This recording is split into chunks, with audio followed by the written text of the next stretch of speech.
Today, my dear sewing friends, I invite you once again, let's grab your fabric scraps and let's make something beautiful together. Now, the fabric scraps that I want to work with today are of a special kind. You know, that fabric that is meaningful to you for whatever reason. You know, maybe you brought it back from a trip, maybe it was passed down to you from your grandma. You know, we all have our reasons, and you probably made something from the original yardage, but then you're left with this tiny little piece that is way too small to make anything out of it in terms of a full garment, but way too precious just to part with it. So, what to do? Well, the original garment that I made from the silk georgette that I got from Mood, I wouldn't say that it was difficult or over the top, but it definitely has a bit of character to it. You see it on your screens right now, so I'll let you be the judge. So this time I'm thinking, let's go sort of like the opposite direction. Let's go for a very simple design with clean lines and not overdo it, but just do enough in order to highlight the fabric and the beauty of it. At least that's the idea. As you know, if you've seen any of my previous videos on this topic of working with fabric scraps, then you probably know that things do change in the moment, in the process, for a variety of reasons. So we'll see how it all goes, but right now, let's decide on the pattern. Now, since we are working with a limited amount of fabric, I'm thinking let's go for a pattern that doesn't ask for much. Something like a simple grown-on sleeve top. This is actually ever so slightly adjusted version of a top that we drafted and sewed together about 5 years ago. Can you imagine? We've been drafting and sewing and creating and crafting together for that long. That tutorial is really easy, really straightforward, and it makes this very simple grown-on sleeve top that we're going to be using as a base today. With fabric scraps, it's always the case that it seems that you have more than you actually have.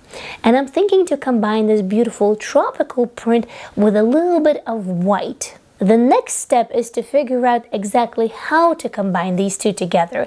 And I'm thinking that the tropical print probably needs to go up top and then the white would be on the bottom. That's all, of course, really great wishful thinking, but the pickle is in the fact that no matter how I fold this fabric on a straight grain or on a cross, there's no way that I can cut the top of this pattern on the fold, so I definitely have to figure something out. To do that, I decided, you know what, let's just go ahead and do the design lines and actually separate the pattern into top and bottom.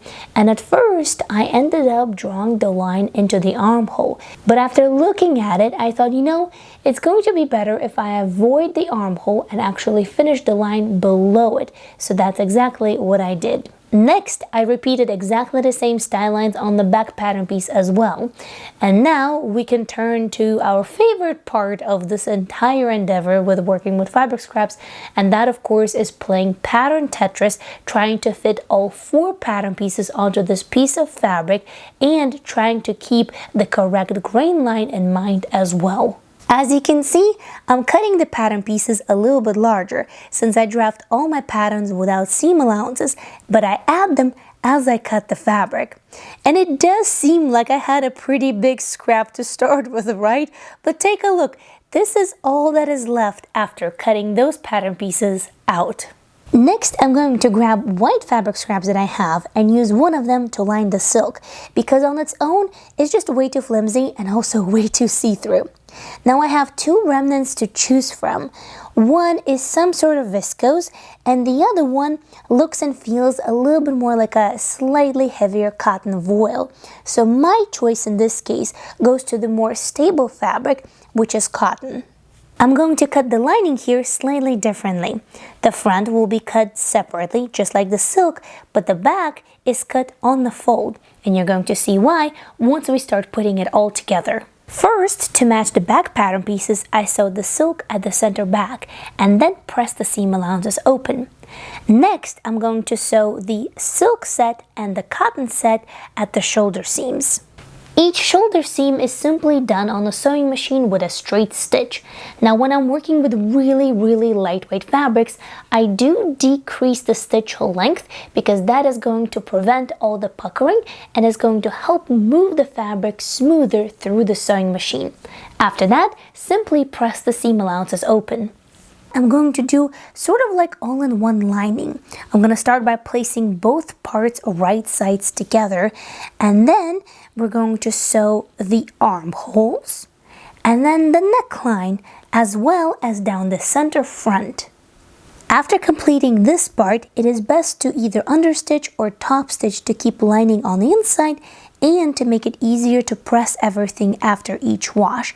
And I decided to go with understitching. After that, I simply turned everything right side out and then gave it a really good press. Here you can quickly see how the completed part looks on the inside and on the outside.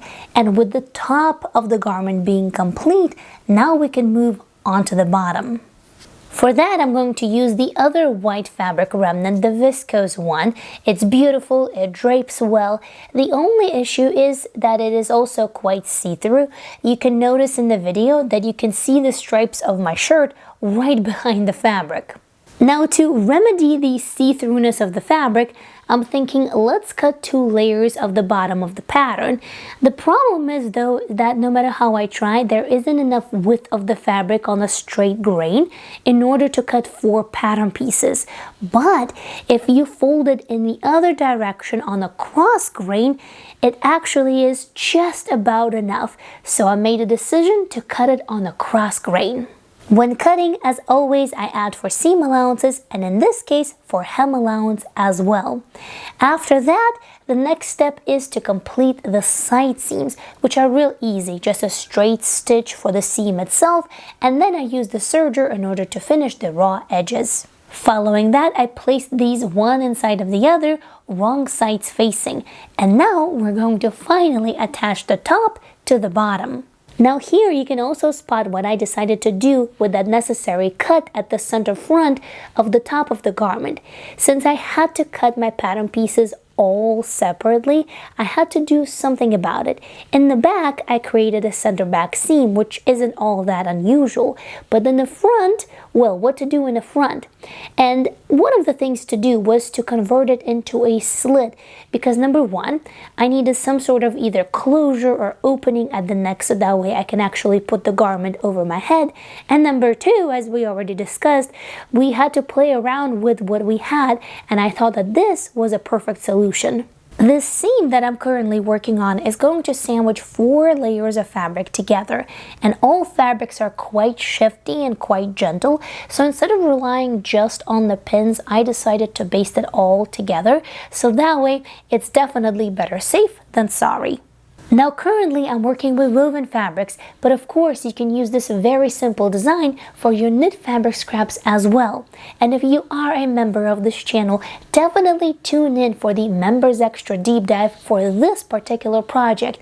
Not only we're going to take a look on the insides of the garment and discuss some interesting techniques and moments, but we're also going to take a look at a knit version of this exact design, so that way we can compare the two. Thank you so much to all members of the channel. Thank you for all of your support, and tune in into your members perks. Alrighty, once the connecting seam is done, all we have left to do is to finish the hem.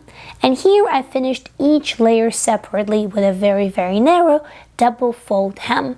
After that, well, let's finally try on our new top.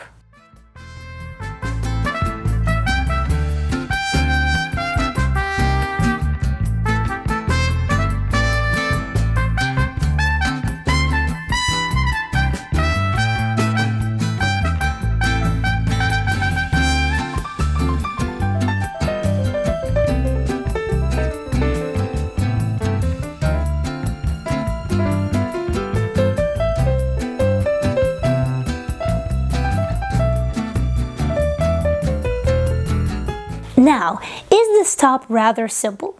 Yes, it is, but I do think that was the right choice for these fabric scraps and these fabric remnants.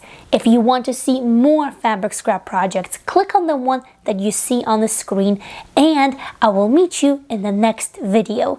Thank you so much for watching. Happy, scrappy, and thoughtful sewing to you. Bye!